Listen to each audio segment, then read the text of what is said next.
Commander Zexathi stood before the massive viewing screen in the central command chamber of the Veltharian Empire's greatest warship.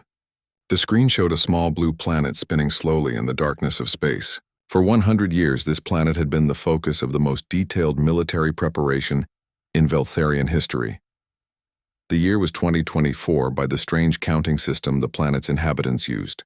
The Veltharians had been watching Earth since 1924, when their deep space listening posts first picked up radio signals from the third planet of a small yellow star. The signals were crude and simple, clearly coming from a primitive species that had just discovered basic electromagnetic communication. Zexathi remembered the excitement when those first signals arrived. The Veltharian Empire had been searching for new worlds to add to their collection for thousands of years. They had conquered 47 different planets, each time using careful planning and overwhelming force. But those conquests had become too easy. The species they found were either too primitive to be interesting or too advanced to be worth the cost of fighting. Earth seemed perfect. The radio signal showed a species that was advanced enough to be useful as workers, but primitive enough to be easily defeated. The early transmissions were filled with simple entertainment programs, basic news reports, and military communications that revealed laughably weak weapons and tactics. The Veltharian Military Council had voted to begin immediate preparation for invasion. But Zexathi, even then a junior officer, had suggested something different. Why rush? The humans were clearly not going anywhere. Their technology was advancing slowly. They were still fighting with chemical explosives and metal projectiles. The Veltharians could take their time and plan the perfect invasion. The council agreed. They would spend exactly 100 years learning everything about humanity. They would study every aspect of human culture, technology, and military capability. When they finally attacked, it would be the most perfectly planned invasion in galactic history. For a century, massive Veltharian listening stations had recorded every human radio and television broadcast. Teams of linguists learned every human language. Military analysts studied every human war, from the Great War of 1914 to the various conflicts that followed. They learned about human weapons, human tactics, and human psychology. The picture that emerged was clear. Humans were a violent species that enjoyed fighting each other. They were clever but not wise. They had strong emotions that made them unpredictable in small groups but easy to control in large populations. Their technology was advancing but slowly and in predictable directions. The Veltharians planned accordingly. Their invasion fleet was designed to fight the kind of war humans seemed to understand. They built ships that could survive human missiles and human energy weapons. They created ground forces equipped to fight human soldiers using human tactics. They even learned human languages so they could communicate with the population after the conquest. Zexathi had risen through the ranks during the long preparation. He specialized in human military history and was considered the Empire's greatest expert on human warfare. He had studied every major human conflict, from ancient battles fought with swords and spears to modern wars fought with tanks and aircraft. The patterns were clear. Humans fought in predictable ways. They used combined arms tactics, coordinating infantry, armor, and air support. They relied heavily on supply lines and logistics. They were brave but not particularly clever. Their strategies were usually simple and direct. Most importantly, humans seemed to have trouble learning from their mistakes. They repeated the same tactical errors over and over again. They were emotional and impulsive, making decisions based on anger or fear rather than logic and careful planning. The Veltharian fleet that assembled for the invasion was perfectly designed to exploit these human weaknesses. It consisted of 847 warships, ranging from massive battle cruisers to small fighter craft. The ships carried 2.3 million Veltharian soldiers and enough supplies to fight a war lasting several Earth years. The battle plan was comprehensive and detailed. The first wave would destroy human military installations and communication networks. The second wave would land ground forces at key population centers. The third wave would begin the systematic occupation of the entire planet. The Veltharians expected some resistance. Humans were violent and stubborn, but the invasion fleet was prepared for anything humans might throw at them. They had studied human weapons and developed countermeasures for every threat. They had analyzed human tactics and created responses to every possible strategy. As the great day approached, Zexathi felt completely confident. The Veltharian Empire had never failed in a military campaign. Their technology was superior to anything humans possessed. Their planning was perfect. Their soldiers were disciplined and well-trained. The invasion fleet moved into position at the edge of the Earth's solar system. The ships powered up their weapons and prepared for battle. Across the fleet, 2.3 million Veltharian soldiers checked their equipment and reviewed their orders. Zexathi stood on the bridge of the flagship, watching the blue planet grow larger on the viewing screen. In a few hours, the invasion would begin. The conquest of Earth would be swift and decisive.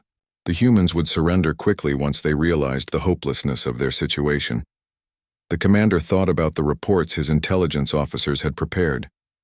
Earth's population was approximately 8 billion humans. They had thousands of military bases and millions of soldiers. But their weapons were primitive and their tactics were predictable. The Veltharian Empire's smallest battle group could probably conquer the entire planet by itself. Still, Zexathi was taking no chances. He had brought the largest invasion force in Veltharian history. Every possible contingency had been planned for. Every human weapon had been studied and countered. Every human tactic had been analyzed and defeated. The final intelligence reports had arrived just days before the invasion began.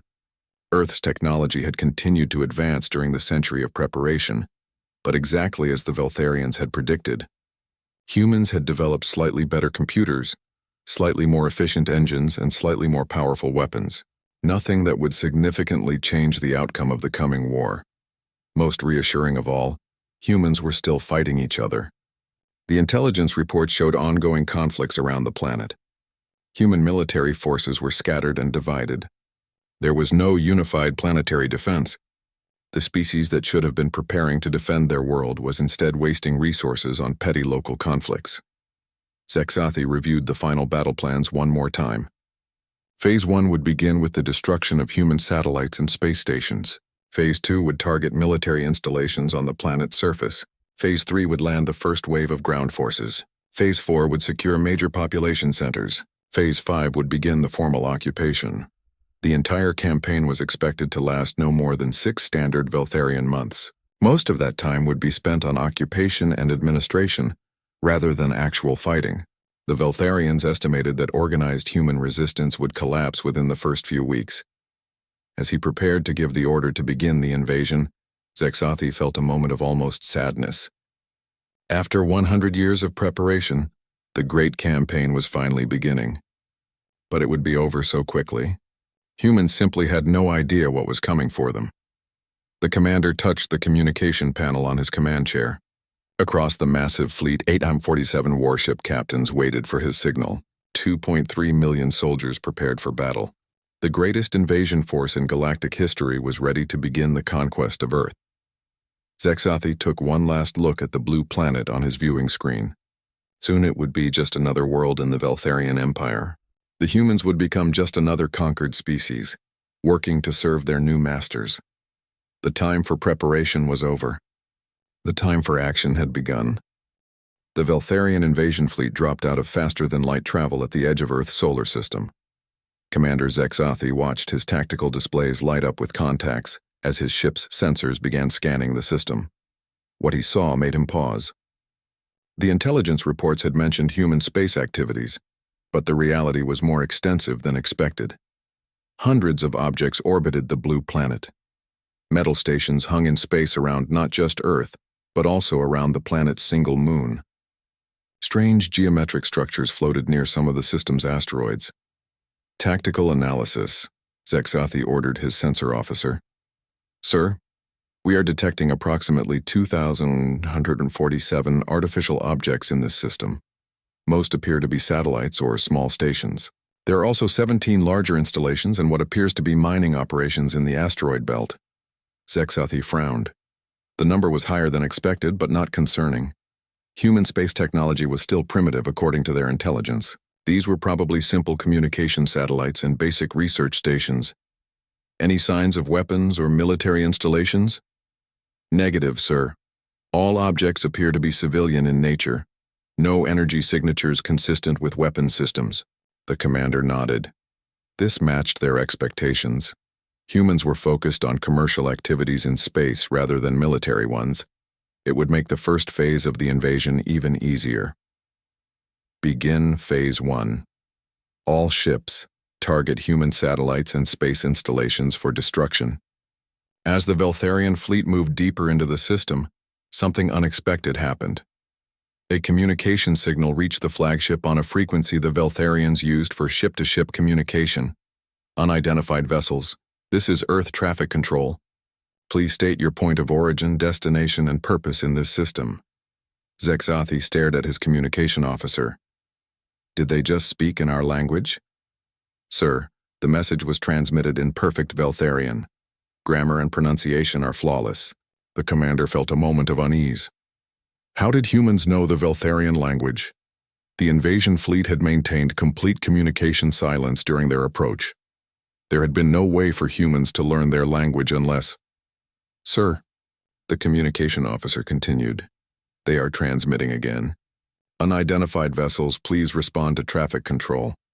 All ships entering this system are required to declare their intentions and submit to customs inspection under Solar System Defense Treaty Article 7. Zexathi laughed, his unease disappearing. Customs inspection? These humans thought the greatest invasion fleet in galactic history was some kind of merchant convoy. Their arrogance was almost amusing. Open a channel, he ordered. Channel open, sir. This is Commander Zexathi of the Veltharian Empire. We are here to claim this system for our empire. You will surrender immediately or be destroyed. There was a pause. Then the human voice returned, still calm and professional. I see. That's unfortunate. Please hold while we transfer you to our defense department. The communication channel went silent except for what sounded like primitive human music. Zexathi recognized it from the old broadcasts his people had studied. It was the type of simple, repetitive music humans seemed to enjoy. Defense Department?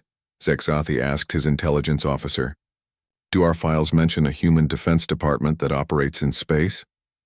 The intelligence officer checked his databanks.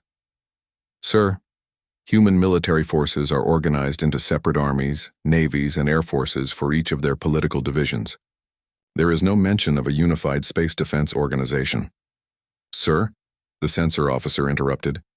We are detecting movement from several of the larger space installations. They appear to be changing position. Evasive action? Unknown, sir. The movements are too slow for evasive maneuvers. It appears to be more like repositioning. Before Zexathi could respond, the communication channel activated again. This time the voice was different. Still human, but with a harder edge. Commander, Zexathi, this is General Martinez, Earth Defense Force. I understand you're here to invade our system. That is correct. Surrender now and your species will be treated fairly under Veltharian law. I appreciate the offer, but we're going to have to decline. Fair warning, Commander. If you continue. On your current course, we will consider it an act of war and respond accordingly. Zexathi almost laughed again. General Martinez, you are speaking to the commander of 847 warships carrying 2.3 million soldiers. Your primitive weapons cannot threaten us. I suggest you reconsider your position. 47 ships? That's quite a fleet. Give me a moment to check our response protocols for invasion forces of that size. Again, the channel went quiet. Zexathi used the pause to study his tactical displays. The Veltharian fleet was now halfway to Earth. The human space installations were continuing their slow repositioning movements. Several of the larger stations had moved to positions that put them directly in the fleet's path. Sir, his tactical officer reported, the human installations are not moving to avoid us. They appear to be moving to intercept us. Intercept us? Zexathi studied the display more carefully. The human stations were indeed positioning themselves along the fleet's approach route. But that made no sense. Space stations were not warships. They had no significant weapons or defenses. The communication channel activated again. Commander Zexathi, I've reviewed our protocols. For invasion fleets between 800 and 1,000 ships, we're authorized to use Response Level 7.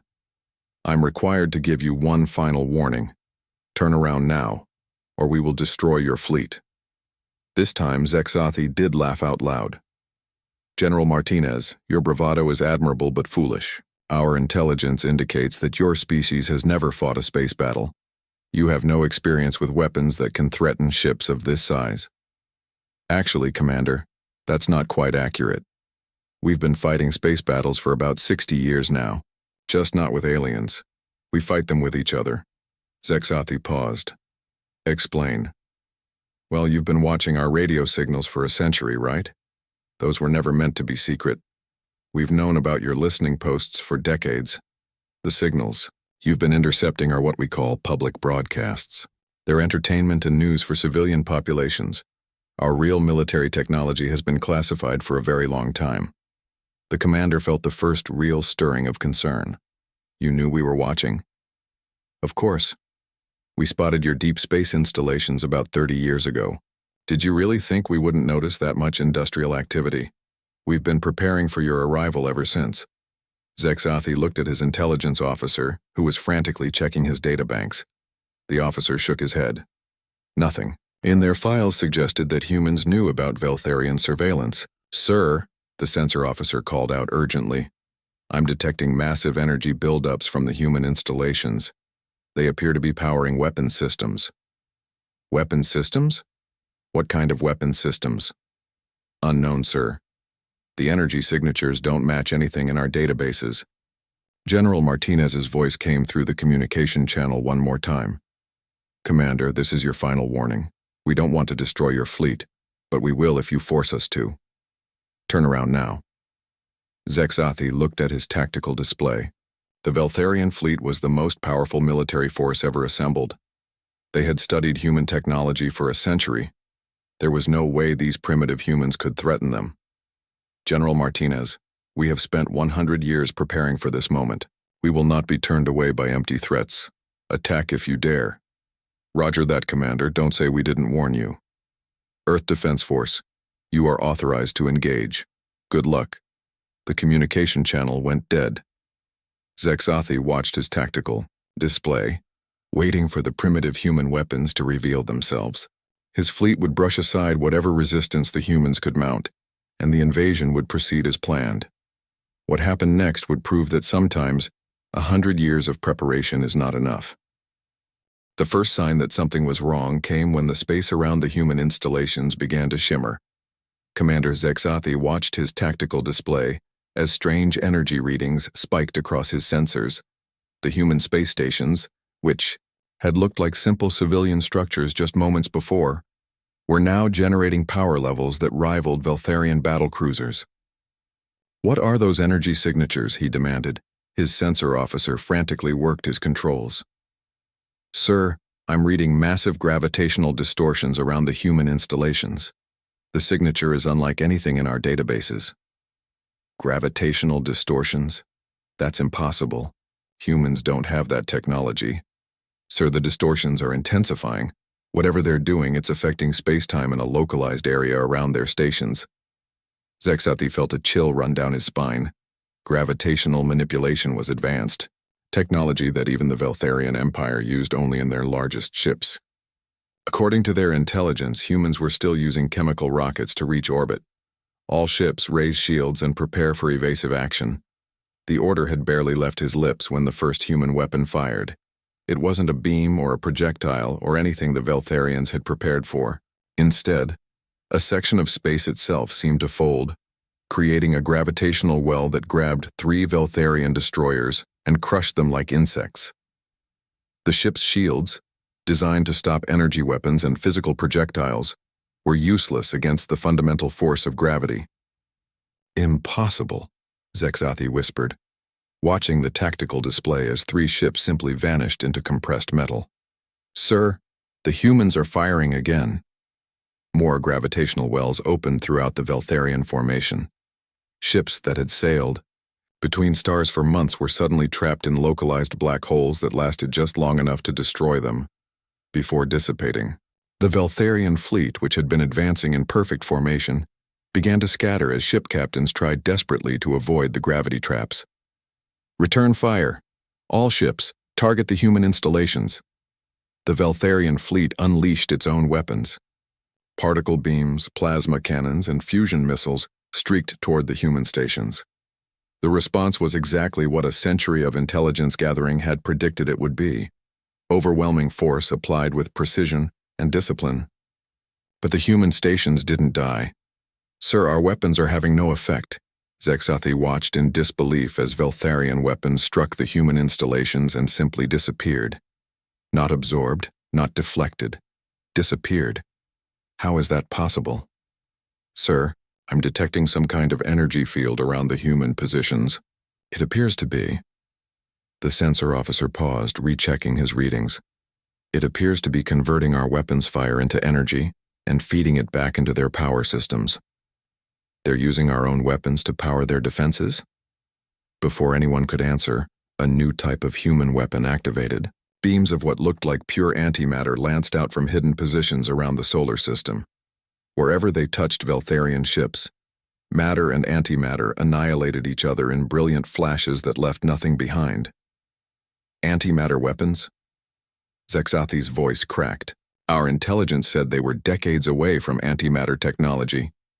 "Sir," his communication officer called out, "we're receiving signals from Captain Keldar's battle group near the human moon." "Put him through." The voice that came through was filled with panic. "Commander, the moon is not what we thought it was. It's not a natural satellite, it's a fortress. They have weapons batteries hidden across the entire surface." As if to emphasize the point, the tactical display showed Captain Keldar's entire battle group, 18 heavy cruisers and their escorts, simply vanish as the moon's hidden weapons opened fire. "Impossible," Zexathi repeated, but the word was losing its meaning. Everything happening was impossible according to what they knew about humans. "Sir," the intelligence officer said, his voice shaking, "I'm receiving a data burst from our deep space monitoring stations. They're reporting that human technology has been advancing much faster than we calculated. The radio signals we've been intercepting appear to have been deliberately misleading." "What do you mean, misleading?" "Sir, it appears that humans have been broadcasting false technical information while developing their real military technology in secret. Our entire intelligence database may be compromised." The tactical display now showed a disaster unfolding across the entire Veltharian fleet. Ships were being destroyed faster than Zexathi could count them. Entire battle groups were vanishing, as human weapons that shouldn't exist tore through shields that should have been impenetrable. "Sir!" the sensor officer called out urgently. "I'm detecting massive movement from deeper in the system. Multiple large contacts approaching at high speed." "More human installations?" "Negative, sir. These appear to be ships. Very large ships." Zexathi watched in growing horror as his long-range sensors detected what was obviously a human fleet, moving to intercept them. But these weren't the primitive ships their intelligence had described. These were massive warships that generated energy signatures comparable to Veltharian dreadnoughts. "How many ships?" "Sir, I count at least 200 large vessels with escort formations that suggest a total force of over 1,000 ships." "Over 1,000 ships?" "Our intelligence said humans had no space navy at all." "Sir, I'm also detecting weapons platforms and defensive installations throughout the asteroid belt and around the outer planets. It appears the entire solar system has been fortified." As the human fleet closed distance, Zexathi realized the horrible truth. The Veltharian Empire hadn't spent a century preparing to fight humans. They had spent a century preparing to fight the humans that existed in 1924. But humans, unlike Veltharians, didn't remain static. They had spent that same century evolving, advancing, and preparing for a threat they somehow knew was coming. "Sir," his tactical officer reported, "we've lost 342 ships in the last 4 minutes. At this rate, the entire fleet will be destroyed within 8 minutes. Zexathi looked at the tactical display, watching red symbols disappear as Veltharian ships died. The greatest invasion force in galactic history was being systematically destroyed by an enemy that wasn't supposed to exist. "Open a channel to General Martinez." "Channel open, sir." "General Martinez, I request terms for surrender." There was a pause before the human voice responded. "I'm sorry, Commander, but we're not quite done yet. You brought 847 ships to destroy our world.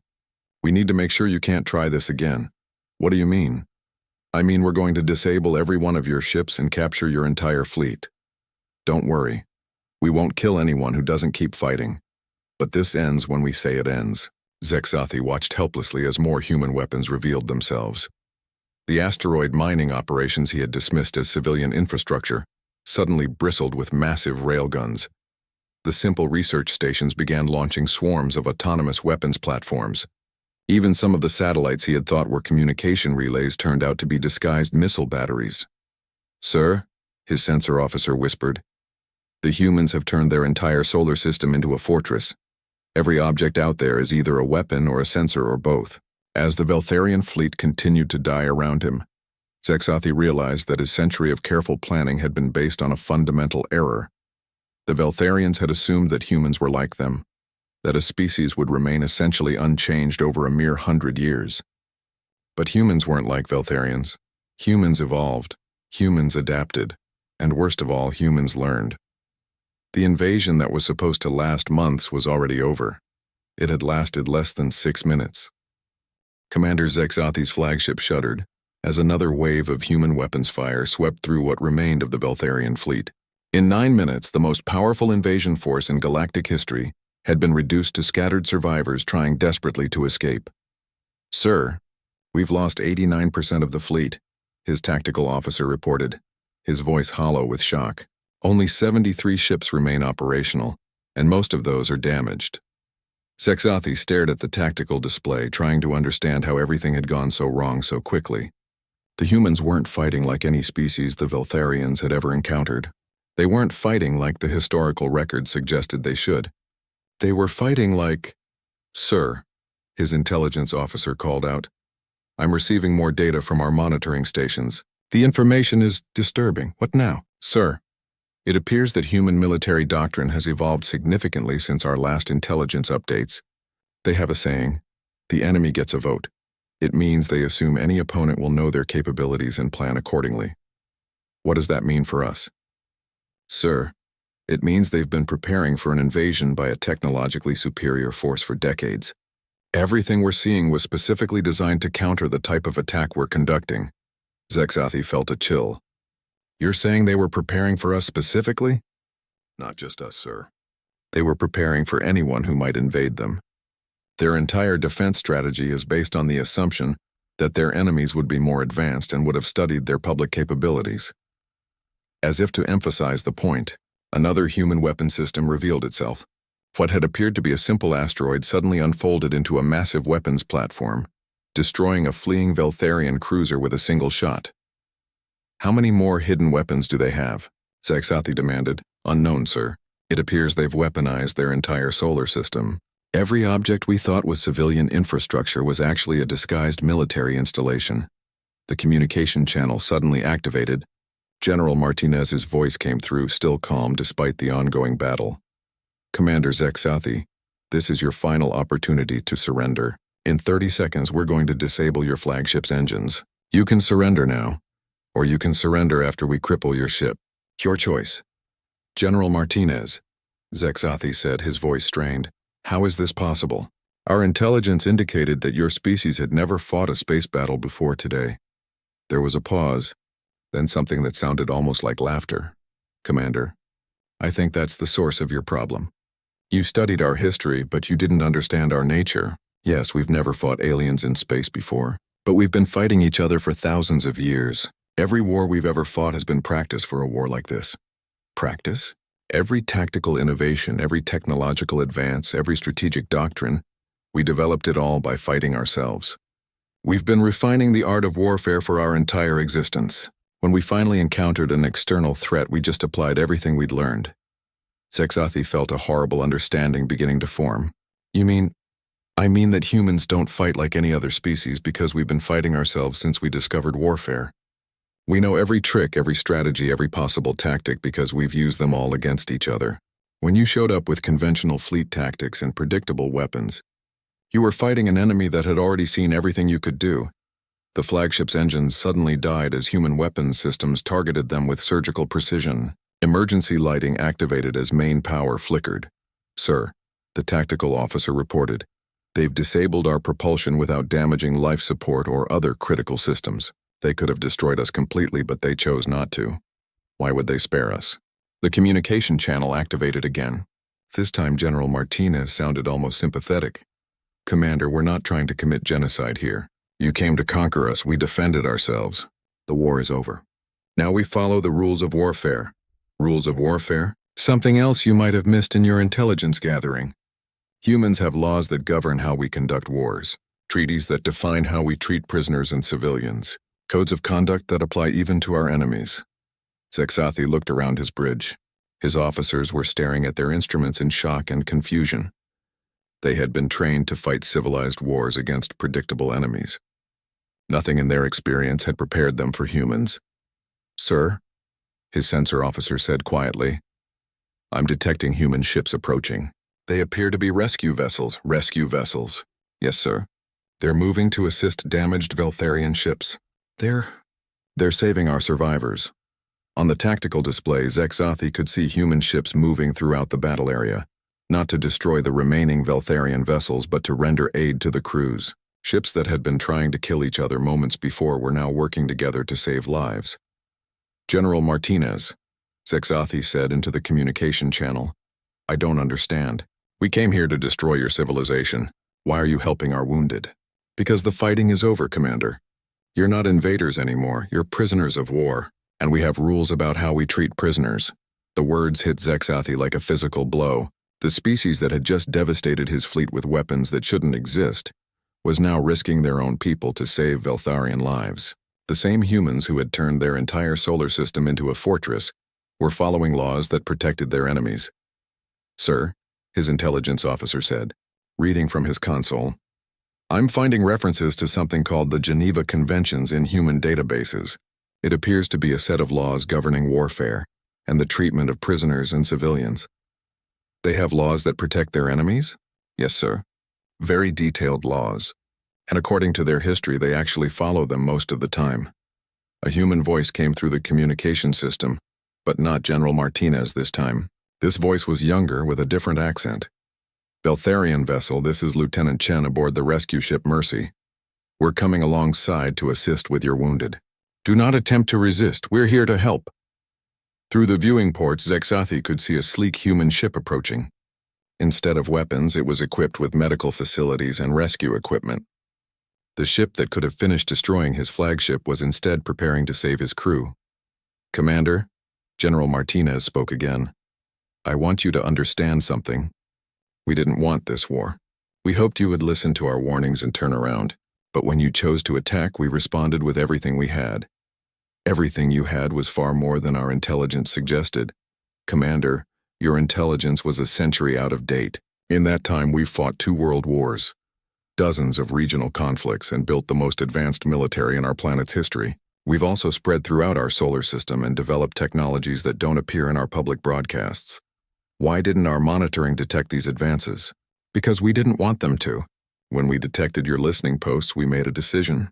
We would let you hear what we wanted you to hear while we prepared for your eventual arrival. Everything you intercepted was carefully selected to give you the wrong impression of our capabilities. Zexathi realized the full magnitude of the disaster. Not only had the Veltharian Empire failed to conquer Earth, but they had been manipulated from the beginning. The humans had known they were watching and had fed them false information for decades.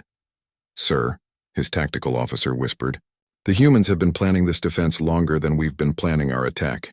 How is that possible? General Martinez answered as if he had heard the question. Commander, humans have a saying, if you want peace, prepare for war. We've known for centuries that we're not alone in the universe.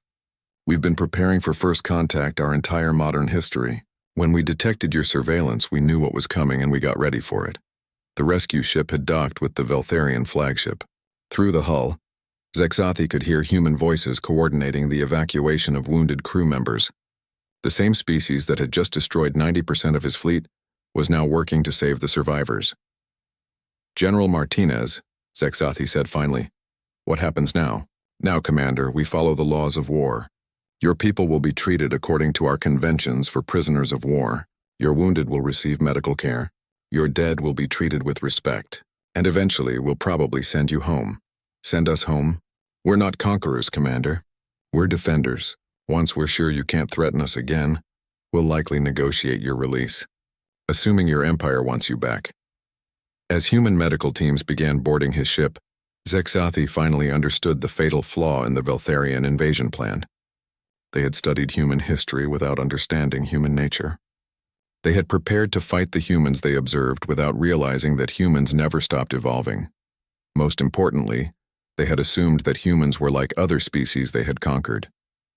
But humans weren't like anyone else in the galaxy. Humans were something entirely new. The 12-minute war was over, and somehow Zexathi suspected that the universe would never be the same. Commander Zexathi lay in the medical bay of a human ship, watching alien doctors work to save the life of his tactical officer. The human medical team had arrived within minutes of his flagship's surrender, moving with the same efficiency they had shown in destroying his fleet. The war had lasted exactly 12 minutes and 17 seconds. In that time, the Veltharian Empire's greatest invasion force had been reduced from 847 ships to 73 survivors. 2.3 million soldiers had become 127,000 prisoners of war. The most carefully planned military campaign in galactic history had become the most complete defeat. But what confused Zexathi more than the speed of his defeat was what happened.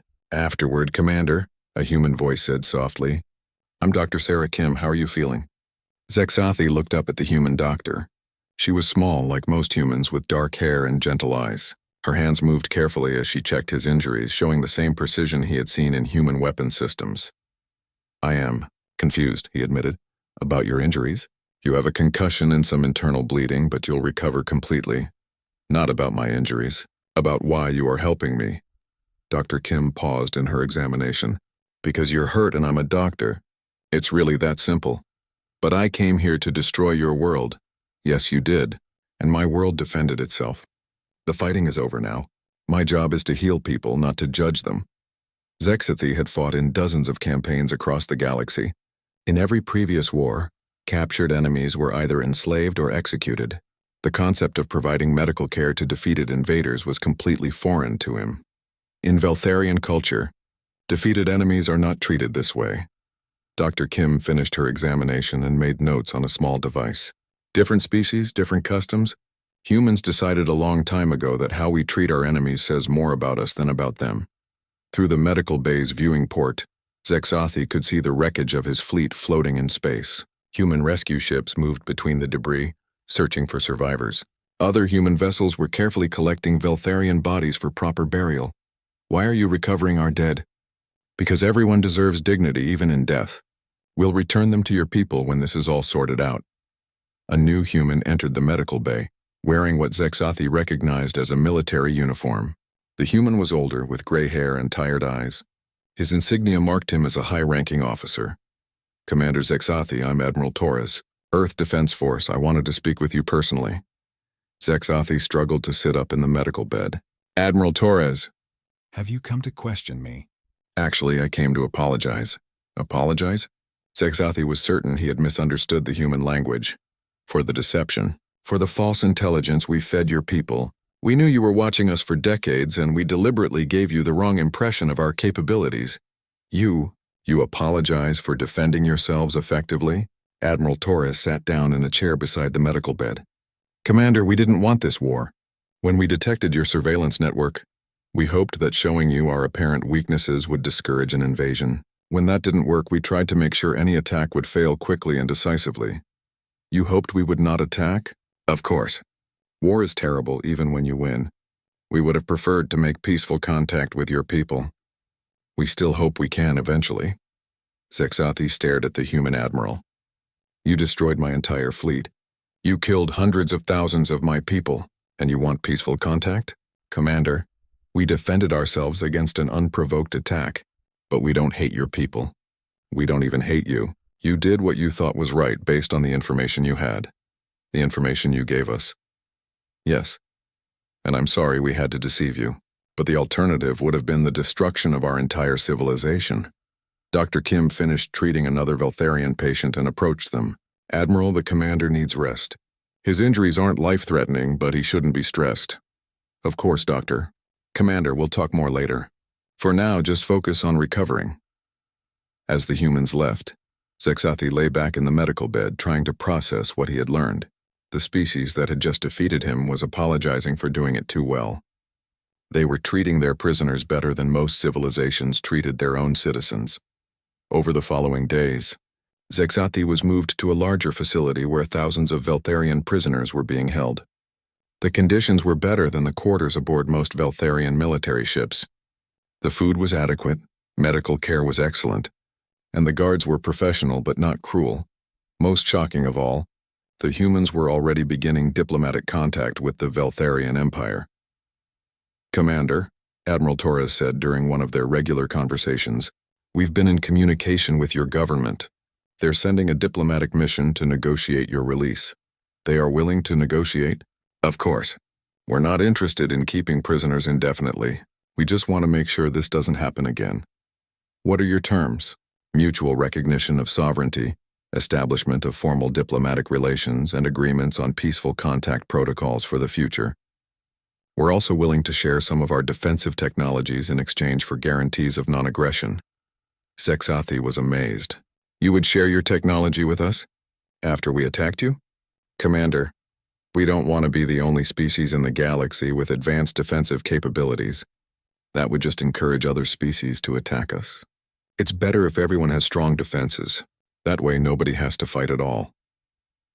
6 months later, Zexathi stood on the bridge of a Veltharian diplomatic vessel, watching Earth grow larger on the viewing screen. He was returning not as a conqueror, but as part of the first official Veltharian diplomatic mission to humanity. The human solar system looked very different now that he knew what he was seeing. The civilian installations revealed themselves as the most sophisticated defense network in known space. The simple satellites were actually sensors and weapons platforms. The asteroid mining operations were military bases disguised as commercial facilities, but there were also genuinely civilian installations. Real research stations, actual commercial facilities, and space habitats where human families lived and worked. The humans had built both a fortress and a civilization in the same space. "Sir," his new tactical officer said, "the humans are hailing us." "Put them through." "Veltharian diplomatic vessel, this is Earth traffic control. Welcome back to our system. Please proceed to Diplomatic Station Alpha for customs and protocol briefing." Zexathi smiled at the familiar routine. "Earth traffic control, this is Ambassador Zexathi. We are pleased to be here." "Ambassador, congratulations on your promotion, sir. Admiral Torres sends his regards and looks forward to seeing you again." As the diplomatic vessel moved toward the human station, Zexathi reflected on the events that had brought him here. The Veltharian Empire had learned that humanity was not like other species they had encountered. Humans were adaptive, innovative, and surprisingly merciful.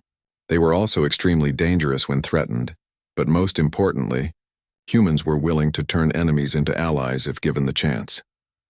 The 12-minute war had ended the Veltharian Empire's expansion through conquest, but it had begun something much more valuable, the first true alliance between species that the galaxy had ever seen. Years later, when other species asked Zexathi about humanity's greatest weapon, he would tell them it wasn't their technology or their tactics or their ability to adapt. "Their greatest weapon," he would say, "is that they know the difference between an enemy and a future friend. And they're patient enough to wait for enemies to become friends." The humans had won their war not just by defeating their attackers, but by showing them a better way to live. In a galaxy filled with conquerors and empire builders, humanity had chosen to be something different. They had chosen to be teachers, and the galaxy would never be the same.